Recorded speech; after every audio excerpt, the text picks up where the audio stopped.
Hi, Team AAA. It's Melissa here, the owner of the AAA Financial Group and host of the Property, Ownership, Wealth and Everything Related podcast, also known as the P.O.W.E.R podcast, where we chat about everything money, taking charge of your power, and talking to special guests about how they got to where they are, the lessons they've learned, and their insights on building a better future. Be sure to follow our socials at AAA Financial Group on Instagram, TikTok, YouTube, all of the channels, and visit our website at www.aamortgageswithat.com.au to learn more about us and book an appointment.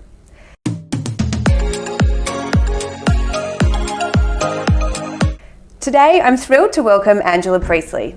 She's the co-founder and publisher of Women's Agenda, Australia's leading independent news platform for women in leadership, business, politics, health, and life. Angela has built a powerhouse media brand that's 100% female-owned, and she's passionate about amplifying women's voices and creating a more inclusive future. Angela, welcome. Thank you for having me, Melissa. Thank you so much for coming. We go back a little bit. We do. We can pretend that we don't, but we I know all the secrets. We've known each other a long time. Exactly. Well, today we'll keep it at the level of, where our careers are at, and we've both been in our own respective games for quite some time now. So I feel like it's time we did a podcast, and, really our listeners come from all walks of life. They're at all different stages of their journey, but I think they like to tune in because we do have a different point of view and a different angle, and as do you.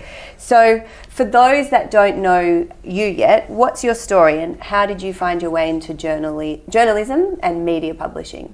I found my way into journalism, believe it or not, because we do go back a fair way. I always wanted to be a journalist in high school. Well, I suddenly had the desire to become a journalist, which when you suddenly have the desire to do something, you suddenly, go from maybe in my case, not doing so well in school to suddenly thinking I might try and do a little bit better in school so I can, pursue that. And that is the choice preservation, I guess, element. And then I did study journalism, and then I did think that maybe it wasn't for me, probably because I didn't feel that I had the confidence, or I didn't have what I saw in other journalists in order to pursue it. So went and did a few other things for a while and ended up coming back to it through a back door. So through trade media, which is a great place, and it's a good place for journalists to really get creative about the kind of work that they're doing. Usually that's focused on an industry, a trade press. What is trade media? So trade media might be more business media, or in my case, I worked in tech media for a period, and I worked in legal media, so I was the editor of Lawyers Weekly. It's people often overlook these sorts of places, but you can have a lot of influence in those industries. You can be really creative. You can get involved in the full business side of the publication as well, which is where I learnt to do what I do now. Came to have the opportunity for another publisher to launch Women's Agenda, and then I ended up acquiring it when I went on leave with my second child. I remember that. And I think, even just saying that when you acquired a business, when you were on leave with your second child, is just such an achievement that we often just go, oh yeah, but like pretty cool stuff. And because you've been involved with Women's Agenda for such a long time and, basically acquired it, but also was involved in co-founding it, how do you see it's evolved over time? Yeah, so initially when we launched, we saw it as, and this was a long time ago, we just had our 13th birthday, which seems so long, and it really is a long time in media. Media doesn't usually survive. No. Especially startup media. We're probably not even startup. Someone said the other day, it's almost like we're legacy media now. I'm like, no, let's not go that far. Let's not go that far. Not yet. But that was initially in another period, and it's had a lot of different evolutions over that time. In terms of where we started, it was really about the career aspirations and ambitions of women and bringing that into a daily context. It was all digital. There weren't a huge amount of platforms like that around at the time. But where it's evolved, it really is looking at the news with a gender lens. And so we do cover everything from politics, business, climate, health, media, technology, and we put it through that framework of how these things affect women. And girls, and how they're affecting women and girls today as well. Yeah, I love that you say that lens, because that's exactly what you do. Like, it's not just specifically about politics, specifically about this. You kind of get this really great general overview of what's happening in the world with that lens. And, you know, I particularly like that lens because it is, again, a different angle and a different viewpoint. Yeah. So it's often forgotten because it is often most media is owned by men. Most media is controlled by men, even though you know, women have really come up, and maybe women will dominate in other parts of the media industry. But also the thing to remember in Australia is that we do have one of the most concentrated media markets in the world. So one of the reasons why I'm deeply passionate about press freedom and passionate about media diversity and media startups and anyone who's, you know, building media businesses is because of that, because we need to ensure that we don't have, you know, places throughout Australia that don't have great media. We need to ensure that all audiences are served, and really kind of counter the fact that it's only a handful of major players managing media and managing influence and power, and therefore politics, and so much that does affect our lives. And a lot of that is in the hands of the Murdoch press. Correct. And if there is a way to explain it just for everybody out there, it's like we're so used to the 9 o'clock news, the 6 o'clock news, and we're used to watching it on TV and listening to it. But because of the digital age, there are many different outsources and places to see it, or outlets to see it. So it's important for us to not just look at one thing. Like, if we all just looked at one way of how we accepted what's happening in the world, then that's pretty short-sighted. And exactly. You know, the internet and everything that's happening in the world, it's like, well, is that really what it is? Like, there are other viewpoints available. There's only one set of facts. I'm going to start there, but there are other viewpoints available. Viewpoints on the facts. True. So who, and it might be hard, but who were the female leaders that inspired you in your career, and how did they influence your approach to leadership and advocacy? Because we're on the topic of media, as you just started there, I will go with some media people. So I'll look to, so outside of, I did have a boss when we first started Women's Agenda, Marina Go, who was a fantastic leader and role model to have, and somehow by chance I was like, oh wow, like this is the kind of person that you go to ask to be your mentor, and there she was, suddenly my boss, and that was a great experience. And then outside of that, I've had heaps of fantastic female and male leaders throughout my time. Another one is Eric Beecher, who we launched Women's Agenda with initially at Private Media, and that was my first kind of look at, okay, this is somebody who approaches media entrepreneurship in their own way, and it was great to see how passionate he was about media. And then I looked to kind of the rock star people. So who's the rock star in media? I mean, I guess I go international, like to Maria Ressa in the Philippines, who is incredible, and she's always been an inspiration to me, and she has, you know, what does she do? She started she's a journalist as well. She started the publication in the Philippines, and she's really stood up to dictators and to big tech, and even today she talks really beautifully about media and facts and truth and democracy, and you know, in a country that has really been decimated, unfortunately, by Meta and Facebook and social media and its influence over media there. I go to Kara Swisher as well, who I've long followed. I admire how she interviews people and how she you know, has just an approach that gets people to like her, but then she's also holding power, in her case, big tech leaders holding that power to account. We need more. We need more. I think if anyone out there is listening that's thinking about a career in journalism, there are avenues where you can align your passion and your wants and what you think is something that can help the world with getting paid for it. I mean, I think that's something that the younger generations now are really looking at. Like, the employment data is that the next generation of kids coming through, I don't know what the generation is called. What is it? I don't know. It's something. There'll be a letter.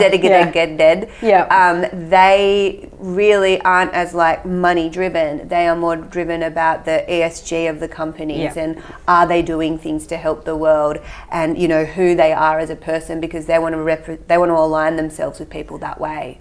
So I think if I can say something controversial, yes, please do. And because you said about money, like I still think, you know, we need to still be money driven somewhat. Unfortunately, the way of the world, and sometimes you think about, and I don't know where I've heard this before, but it's like if someone's telling you to only pursue passion, it's probably because they've already made their money. Yeah. And so at some point, you know. No, I get that. I get that. I just think I'm not saying they're happy to take less to work for some, you know, amazing company that's going to change the world. I mean it more in that employers and bigger corporations are now not getting the best of the best if they don't align with, I guess you have to align with being good humans. Yeah. First and foremost. Yeah, hopefully. Is what I'm trying to say. But look, certainly, you know, most of that Z generation are also of the mindset that I'll never be able to afford a home. I'll never be able to, you know, save up for a deposit. I'm going to rent forever. So there's kind of like, I guess our generation was more like, it is great that you would do this and that you would then have debt and property, and that is how you build your wealth, but not necessarily is their mindset. Like, I'm in the business of selling debt, so I'm kind of speaking against what my actual career is, but that's just the current mindset. And I think we can see how hard it is. I mean, I will go to media again, but I just think about like younger people, and maybe we were kind of, I reckon we were on the cusp of this, because there has been this transition where all this, it is really hard to obviously get into buying a first home. We know that, and you just think how hard it is, especially in a major city, especially in Sydney. I don't think it would be realistic for our kids. No. Like it's, and you know, we kind of have those conversations with them as well, and it's really hard if you're not already there or you don't have any kind of step in there at the moment. And part of that again is, I think we just need to, that comes back to media as well, is because why is that happening? What's going on? What is the tax system, and what can we advocate for to change that? How can we become more knowledgeable about this? Because it isn't fair the way it currently works. It isn't fair at all, because the wealth is being concentrated within certain generations, I might say, but certainly certain individuals too. And like, just speaking about my area just in a little bit more detail, like banks are very different to tax regulators and what have you, but they come up with policies like, you know, they'll lend to 95% of the security value for first home buyers, and then there might be a government guarantee. So there are groups that are trying to facilitate and help. But ultimately, I think, especially if you look at Sydney, it's the population's increasing very quickly with an influx of more people coming to the country, and that's what's driving up prices. We need more houses. That. Okay, please do. That's why we're here. I don't know, but I think that might be the narrative that we get, and particularly from media, we do get that narrative. I might say we need more people in the country as well to take on some of the jobs that we have here, especially with where the economy is, the care economy, especially because we don't have a care economy, we don't have people in those jobs, and we don't have care economy, and we don't really have a society anymore. So I might say, I feel like that is a narrative that we get, but I think we also need to look at the, you know, investments and how people are able to have multiple properties, and what can be achieved with that, and the fact that that does, you know, mean that there's empty rooms sitting there, that there are properties sitting there, that I do believe there are enough properties for everyone. Okay, I hear what you're saying. I guess my lens is just what I hear in the media about more people coming into the country and the space shortage. And specifically when it comes to construction and development and new housing, the government and the regulators are so slow and behind. And I get that. Prohibiting that. That's more where my lens is. And 100% I'm on that. And that's where we think of this idea of, how we can accelerate some of those things and to make sure that it's fair and it's done in a way that can get more people into the housing market and open which will it help up the to economy, right?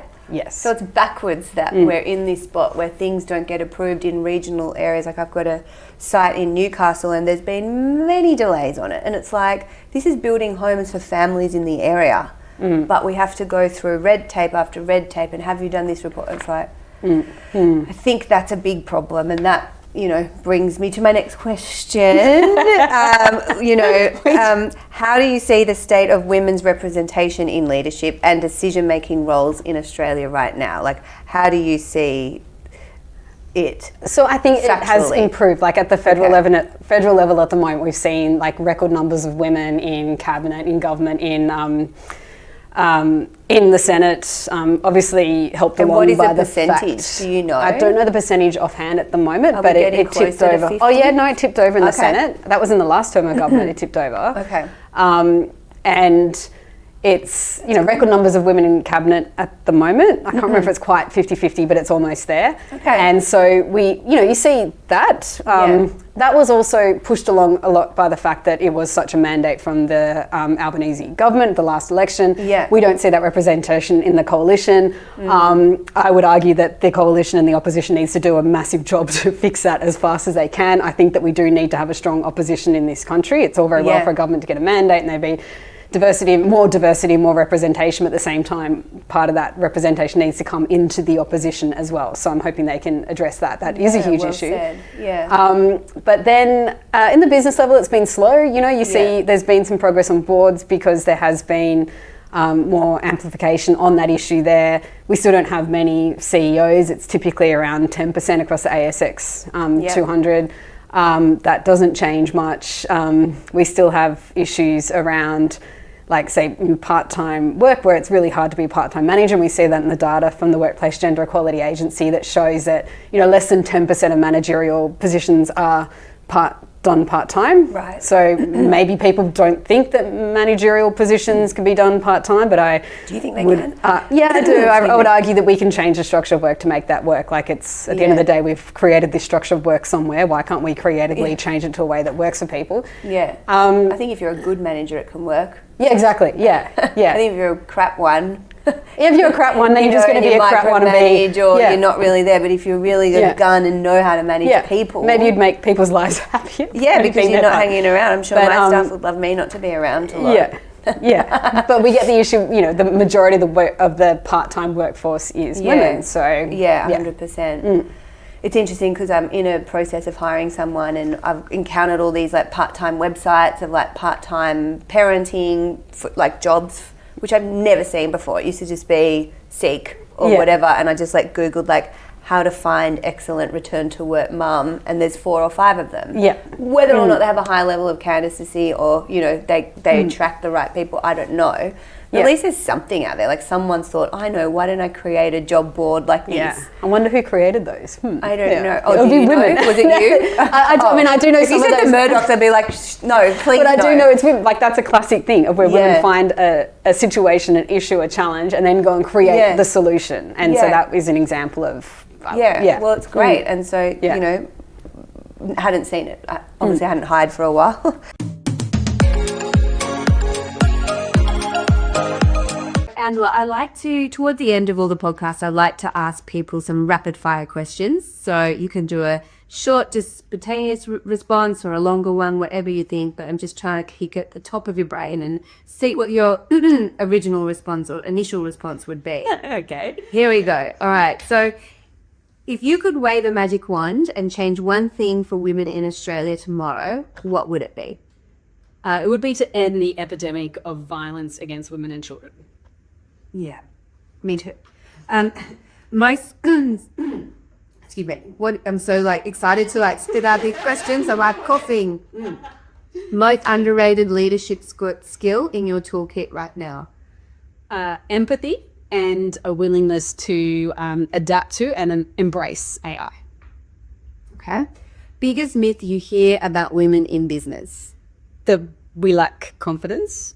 I don't believe we lack confidence. I believe the system is not necessarily working, and no amount of fixing confidence issues is going to fix the issues. Other than that, I'd say don't wait around for opportunities. Go out and actually take them, and because any idea that you just sit around and get some experience and it's suddenly going to lead to things is not how it works. That's it. And if you had $10 million to invest in women's advancement tomorrow, where would it go and why? I would invest it, and I hope this is in nice and similar theme to property here, but I do work with the Women and Girls Emergency Centre. I'm on the board there.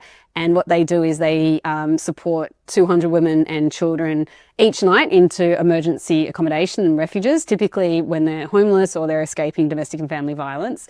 And what I've seen there is just the power of transformation in terms of having that opportunity and being given that accommodation and the support wraparound services that can occur in those places as well. And so I would invest it into something like that, into property that can help create more of those refuges and more of that accommodation. And my 2 questions that I ask every single guest. I know it's the power question. Insight into this sign, and what does power mean to you today? Okay, some of us have more power than other people, so I think those of us who do have more power should be using that power to help in better distributing the power out there, because right now power is way too concentrated into the hands of a few, and I believe it's causing a lot of our issues. And if we could redistribute that, we could really change the outcome for the future. Yeah, and for a lot of people that are less fortunate. And what's a power quote or mantra that you live by?